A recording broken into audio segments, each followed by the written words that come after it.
Second সেটের আমরা last করেছিলাম সি পর্যন্ত, অর্থাৎ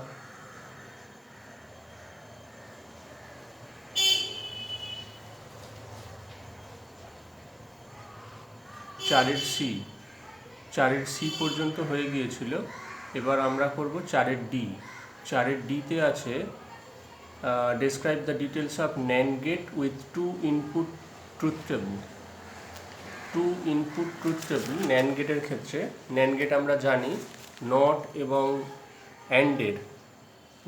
এবং অ্যান্ডের যে সংযুক্ত গেট তাকে আমরা NAND গেট বলি। এখানে একটা জিনিস মনে রাখতে হবে, নট এবং অ্যান্ড বলছি এখানে। তো আমরা প্রথমে নট বলছি, নটের যে আউটপুট বা ইনপুট সম্পূর্ণ আলাদা। নটের একটাই মাত্র ইনপুট থাকে আর আউটপুট থাকে একটাই। নটের যে ইনপুটটা দেওয়া হয় তার অপোজিট আউটপুট থাকে বা অপোজিট আউটপুট আসে, এর জন্য আমরা নট গেটকে ইনভার্টার বলে থাকি। তো এখানে যদিও নট গেটটা প্রথমে নট এবং অ্যান্ডের সংযোগে NAND গেট বলা হয়, কিন্তু আমরা প্রথমে অ্যান্ড গেট দিয়ে প্রবেশ করিয়ে, মানে আমাদের যে ফ্লোটা থাকবে সেটা অ্যান্ড গেট দিয়ে প্রবেশ করিয়ে তারপরে আমরা নট গেটে নেব, এবং নট গেটে নেওয়ার পর আমাদের ওই আউটপুটটা NAND গেটে আসবে। এখানে যেরকম এই আউটপুটের ক্ষেত্রে যদি আমরা দুটো ইনপুট নিয়ে করতে বলেছে ট্রুথ টেবিলটা, তাহলে এইখানে ট্রুথ টেবিলটা ডেসক্রিপশানে আমাদের যেরকম লিখে দিয়েছি সেরকম একটু লিখতে হবে। Not and operation is known as NAND operation. It has n input and 1 output. মানে যতগুলো ইনপুট হয় ততগুলো করা যেতে পারে, মানে দুটো বা তিনটে, আর একটাই মাত্র আউটপুট হবে। এরপরে আমরা এখানে ট্রুথ টেবিলটা যে বলবো, ট্রুথ টেবিলটা দেখতে হবে। ট্রুথ টেবিলটা দেখলে আমরা বুঝতে পারবো। এখানে ট্রুথ টেবিলটা আছে এ বি, মানে একটা ইনপুট একটা আউটপুট, এ আর বি একটা ইনপুট মানে দুটো ইনপুট, আর আউটপুটটা হচ্ছে A B bar, A into B বার, বা এ বি বার বললেও হবে, এ ইন্টু বি বারটা বলাই ভালো। এ আর বি যে ইনপুট হচ্ছে, এ আর বি যে ইনপুট দুখানা হচ্ছে, সেইটার আউটপুট যেটা হবে তার অপোজিটটা হবে মানে রিয়েল আউটপুট। অপোজিট আউটপুটটা হবে রিয়েল আউটপুট। কারণ আমরা জানি অ্যান্ড গেটের ক্ষেত্রে আমরা জানি যে যদি 0 0 ইনপুট হয়, মানে যদি একটা 0 থাকে, একটা যদি 0 থেকে যায় কোনো ইনপুটে, তাহলে কিন্তু সেই আউটপুটটা আর পজিটিভ হয় না, অর্থাৎ স্ট্রং হয় না, মানে অন হয় না, ঠিক আছে, মানে ট্রু হয় না। তার মানে যদি 0 0 থাকে তাহলে 0ই হবে, 0 1 যদি থাকে তাহলে 0 হবে, 1 0 যদি থাকে 0 হবে। একমাত্র 1 1 থাকলেই এটা আউটপুটটা 1 হবে বা পজিটিভ হবে। এই ক্ষেত্রে আমরা যখন এই 0 0 বলে 0 করব, 0 করার পর যখন আমরা নট গেটে প্রবেশ করাবো, তাহলে তার আউটপুট অপোজিট হবে, সেই জন্য এখানে 1 হয়েছে।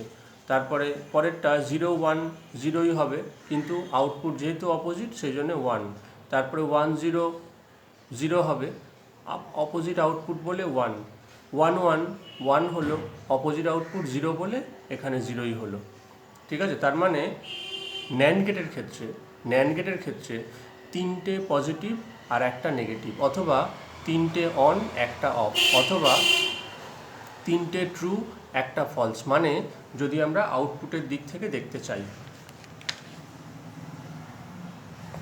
এরপরে একটা NAND গেট এখানে ছবি বইয়েতে দেওয়া আছে, যেমনভাবে তেমনভাবে এঁকে দেবে, কোনো অসুবিধে নেই। কিন্তু এ ইন্টু বি বারটা দিতে হবে, কারণ ওটা নট গেটের একটা সিম্বল হিসেবে দেওয়া হয়েছে, এবং নট গেটটা এই আউটপুটের একটা অংশ।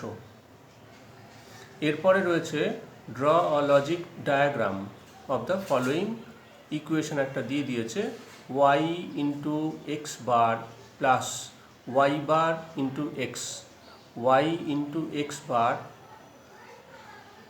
Plus Y bar into X. এখানে কিন্তু অ্যান্ড গেট রয়েছে এবং অর গেটও রয়েছে।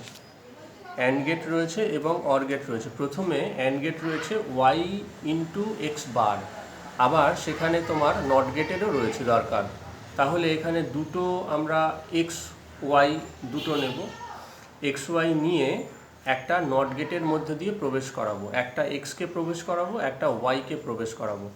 একটা এক্সকে যদি প্রবেশ করানো হয় তাহলে এক্স বার নিয়ে ঢুকবে, আর একটা ওয়াইকে যদি প্রবেশ করানো হয় তাহলে ওয়াই বার নিয়ে ঢুকবে। তাহলে প্রশ্নের ইকুয়েশন অনুযায়ী সেটা স্যাটিসফাই করবে। আর আরেকটা ওয়াই ডাইরেক্ট ঢুকবে আর একটা এক্স ডাইরেক্ট ঢুকবে। এটা ঢুকবে তোমার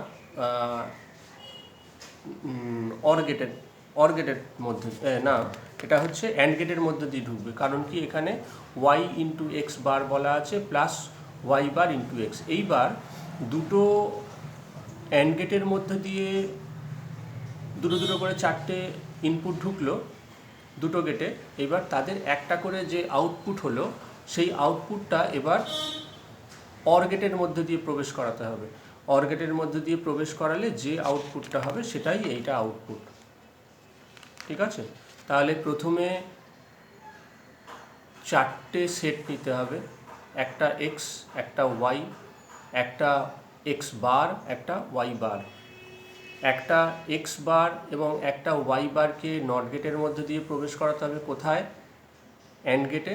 আর আরেকটা এক্স আর ওয়াইকে অ্যান্ড গেটের মধ্যে দিয়ে প্রবেশ করাতে হবে। তাহলে দুটো করে চারটে সেট প্রবেশ করলো অ্যান্ড গেটের মধ্যে। অ্যান্ড গেটের যে আউটপুটটা হলো সেটা অর গেটের মধ্যে দিয়ে প্রবেশ করাতে হবে, কারণ Y into X bar plus Y bar into X, তার মানে ওখানে একটা প্লাস দেওয়া রয়েছে। প্লাস দেওয়া মানেই তোমাকে অর গেট ইউজ করতে হবে।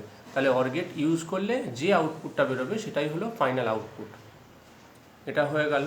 এরপরে আমরা আসছি choose the correct answer from the given option. Choose the correct answer from the given option. এখানে দেখো প্রথমে বলেছে animation effects come from animation tab. এখানে ডিজাইন ট্যাব আছে, অ্যানিমেশন ট্যাব আছে আর ইনসার্ট ট্যাব আছে। এখানে অ্যানিমেশন ট্যাব হবে। Swapping is a technique. সোয়াপিংটা প্রসেস নয় বা রুলও নয়, কিন্তু সোয়াপিং ইজ এ টেকনিক। তারপরেরটা হচ্ছে 3 নম্বর, the size of float variable is 4। The size of float variable is 4। এরপরে 4 নম্বর, C was introduce around the earlier 1970। C was introduce around the earlier 1970। এরপরে বলেছে window key plus C helps the user to open কোটানা।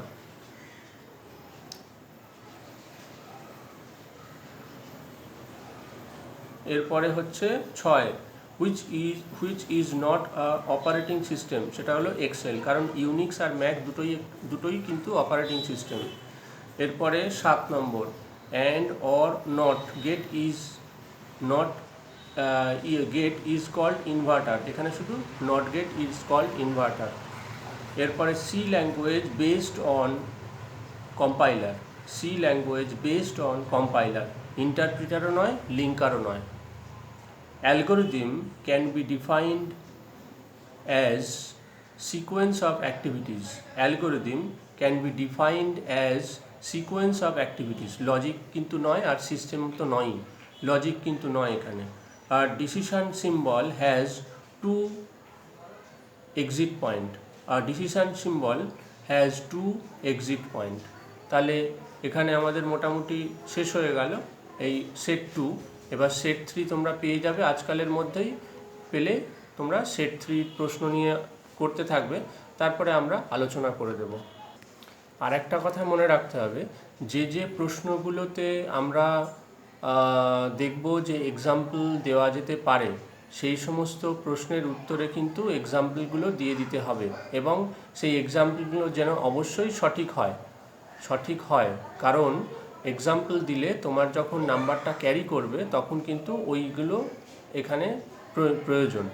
কাজেই যেখানে example দেওয়ার কথা সেখানে তো দেবেই, কিন্তু যেখানে না দেওয়ার কথা, মানে সেখানে এক্সাম্পল চাইনি কিন্তু তোমাকে ডেফিনেশান চেয়েছে, তাহলে সেই ক্ষেত্রে তোমাকে ওইগুলো দিয়ে দিতে পারলেই ভালো।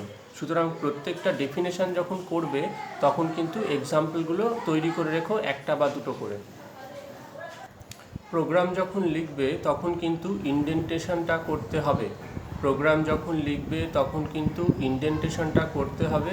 ইনডেন্টেশন কিন্তু প্রোগ্রামের ক্ষেত্রে খুব প্রয়োজন, কারণ আমরা যদিও এখানে ইনডেন্টেশন করে দিয়েছি, বইয়েতে কয়েকটা মিস্টেক, প্রিন্টিং মিস্টেক আছে যার জন্য ইনডেন্টেশনটা ভালো করে বোঝা যায়নি, কিন্তু তবু যখন আমরা করব তখন কিন্তু ইনডেন্টেশন যেন ঠিকঠাক মতন হয়, তাহলে প্রোগ্রাম যখন চলবে বা প্রোগ্রাম যখন কেউ চেক করবে তখন কিন্তু তার পক্ষে সুবিধা হবে। শুধু সে নয়, তুমিও যখন প্রোগ্রামটা লিখবে তখনও কিন্তু সুবিধা হবে। এটা হয়তো ছোট প্রোগ্রামের ক্ষেত্রে বেশি বোঝা যাচ্ছে না যে কী দরকার, আমরা তো চট করে বুঝতে পেরে যাচ্ছি।